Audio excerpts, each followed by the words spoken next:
Imagine stepping outside to find the sky raining blood, thick crimson droplets staining your clothes, your new Jordans, or waking up to gelatinous blobs pulsating in your backyard, or worst of all, chunks of meat splattering onto your roof like some grotesque barbecue from heaven. These aren't scenes from a horror movie, they're real, documented events that have terrified civilization for thousands of years. Today we're dissecting history's most chilling accounts of blood rain, star jelly, and the infamous Kentucky meat shower, and why science still can't fully explain them. On MKUSUAL. Yucky. Gross. Blue. I was looking at blood rain incidences. I was just Googling blood rain. I was looking for answers. I was looking for new excuses to call in sick. I was thinking blood rain. Blood rain actually goes all the way back to Homer's Iliad. This is a real event, though, that's been documented like throughout time, from ancient times to the modern. Homer's Iliad is dated back to the 8th century BCE, and it says that Zeus poured out rain of blood, a sign of slaughter to come. But a few hundred years later, Pliny the Elder, who we do use for history, he documented blood rain in Rome. He attributed it to corrupted air mixed with falling debris, although I'm not entirely sure. Well, it's a pretty rational take instead of the gods are angry and they're going to slaughter us. That's true. Although, I don't know, it still seems like a sign of bad things. Yeah, it doesn't bode well, but at least they got an explanation. I'm not saying Zeus isn't real and he didn't want to kill everyone, but Plutarch also recounted a tradition of a rain of blood during the reign of Romulus. So let's move forward to medieval Europe. A lot of this, there was also a lot of accounts during the Middle Ages, 14th through 17th century. In 1347, blood rain happened in Venice right before the Black Death.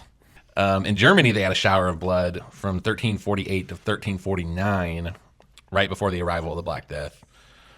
And then in the 16th century, during the Renaissance, it was used as an example of the power of God. 14th century monk Ralph Higden recounted that in 787, there was a rain of blood, perhaps intended by the author as an indication of the coming Viking invasion. There's also the Book of Leinster, which records several events, including a shower of silver and one of blood in 868. It'd just be rain and blood. So, it sounds like I guess most of the reports of these are in Europe. Yes, although we do have some more modern ones that aren't in Europe. I did look up the most recent ones. What do you got there? Like the last time it happened, it said April 2025. Southern Europe, Spain, Portugal, Greece witnessed, quote, blood rain due to a plume of Saharan dust. Okay. Mud rain or blood rain. Yeah, reddish, muddy rain. Hormuz Island, Iran, crimson tides. Comes from the island's oxide-rich soil. But Well, that's like runoff into the sea. It's just the rain comes down and washes out this iron-rich soil. It's not exactly the same. It says Iran and Southern Europe. But those are like easily explainable. Yeah, well, that makes me think that all of these might be. I mean, I like the Sahara is huge, Yeah. and it kind of sits right there, like near all of civilization. You could like look back and do some to see where these people were when they were making these reports, and then look at the types of soil. The Greek or Roman stuff that it could be explained by the Saharan desert. Oh, yeah. Oh, yeah, for sure. So some modern ones. So that's interesting. That happened this week, Yeah. pretty much. In 2001, there was one in India where crimson rain fell for 2 months intermittently. Initially, they claimed it was desert dust, despite there being no sandstorms, however. Later studies found red cells resembling bacteria, but no DNA. And Dr. Godfrey Lewis from Mahatma Gandhi University proposed that it was extraterrestrial microbes. Let me re-say that. Dr. Godfrey Lewis from Mahatma Gandhi University proposed extraterrestrial microbes from comet dust. It began falling on the July 25th of 2001. Yellow, green, and black rain as well. Somehow I feel like black rain would be the most terrifying. Green would be fun, and yellow. Green, I just would feel Actually, yellow would be like piss. So a study done in August of 2001 found that almost all the trees, rocks, and even lampposts in the region were covered with Trentifolia. It's an algae. And so other people have proposed that maybe this is like algae from the ocean. Got it picked up. Then in Scandinavia, 2012, there was metallic smelling red rain. And that one was confirmed to be Saharan dust, which was confirmed by mineral analysis. And locals reported a coppery taste in the air for days. But this to me is almost like case closed. Yeah. If it's happening in 2025, and then if we have at least 3 things since the year 2000, this to me says blood rain is just straight up either dust or algae. Here's a 2015 article about Spain's blood rain. So the bizarre phenomenon was caused by stressed out algae, but experts have no idea how it got there. Blood Rain, black metal band from Russia. Should call yourself Dust Rain. Blood Rain, Karachi, Pakistan. Blood Rain Epoch, Chelyabinsk, Russia. Well, Not very epic. we solved that one. It's going to keep getting weirder, though. How about star jelly? Ever heard of this? This one, no. First reported by John of Gaddesden, 14th century England, spoke of star-fallen slime and warned it caused the plague. The Edinburgh Philosophical Journal in 1820 said a Scottish farmer found a tremendous mass like calf's brain after a meteor shower. Scientists initially dismissed it as frog spawn, but there were no ponds nearby. Then a big one, this is what got me interested in this, the Oakville blobs. When gelatinous blobs reigned over Washington, causing illness, for whatever reason, these blobs contained human white blood cells. And an independent microbiologist, Mike McDowell, said that, quote, it behaved like a living creature. I'm throwing up pictures of star jelly here. Looks like this. Okay. It be gelling. I will say, does look kind of supernatural. Definitely spooky. The white blood cells but no DNA is weird. The mystery of the Oakville blobs continues to fascinate with various theories ranging from military experiments. It's near a base. It's near Naval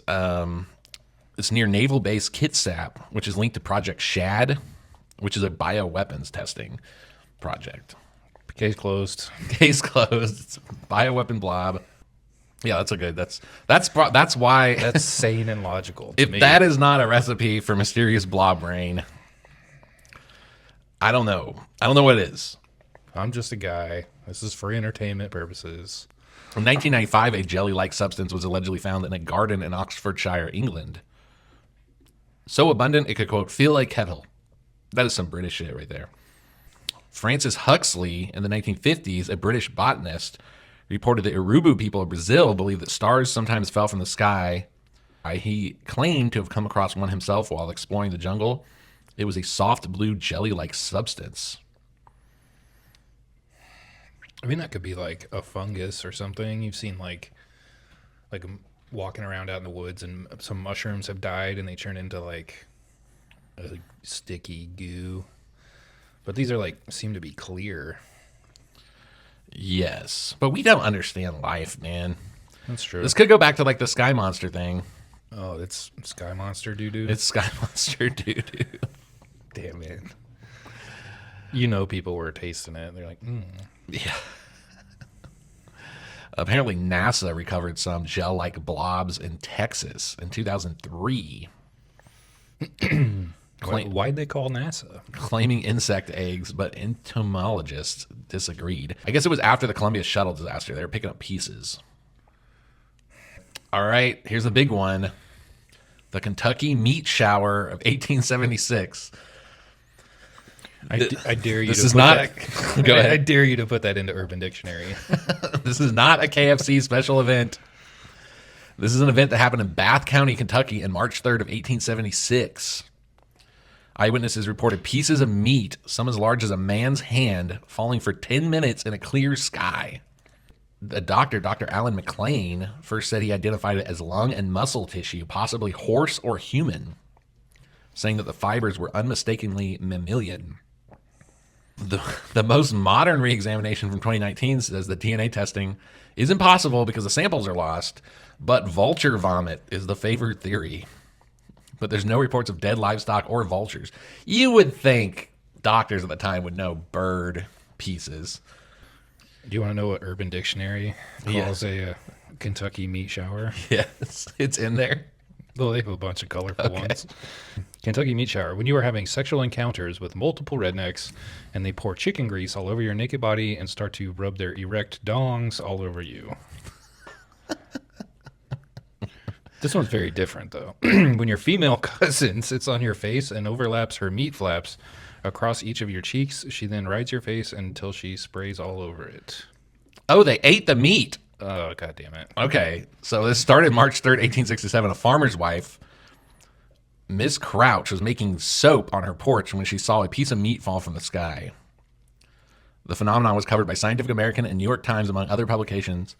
The meat appeared to be beef, but according to the first report in Scientific American, 2 men who tasted it judged it to be lamb or deer. Dr. Leopold Brandeis gave meat samples to the Newark Scientific Association for further analysis, leading to a letter from Dr. Alan McLean Hamilton appearing in the medical record stating the meat had been identified as lung tissue from a horse or a human infant. Bro. I'm going mutilations. Okay, yeah. You know want to know what the scientific theory is? Yeah, Although there's I not wanna really know proof. the official story. Vomiting vultures. Is the Okay, theory. yeah. You said that. Big flock of vultures. That would do vultures. You would see and hear them. Yeah, I don't like that one. There's enough. This is like enough. I know it's the 1870s, but like there was enough science at the time that I'm pretty sure they could identify meat. Scientific American, that was published. The first one was published in 1845, which I didn't realize it was. So there's, there was obviously science back then. There were critical, analytical thinkers. Yeah, and people have been dissecting people like forever and animals, and Yeah. they would know the difference between like a mushroom. So that one's the most mysterious to me. I'm going human or cattle mutilations. I'm saying a UFO just dumped out all of its baby parts. I'm going blood rain, straight up dust or algae, star jelly, more mysterious, probably some algae, big chunks of meat in Kentucky, UFOs. I'm going with government experiment for star jelly. I don't hate it. Human mutilations. Yeah, UFO is. It's plausible. That was what, Kentucky, right? Yeah. Yeah, I agree. I gotta know if vultures fly in packs. They do. They fly and feed in groups. All right. Well, drop your favorite vulture vomit story below. Your favorite biblical plague? Mine is the frog. Yeah. Bye. Bye.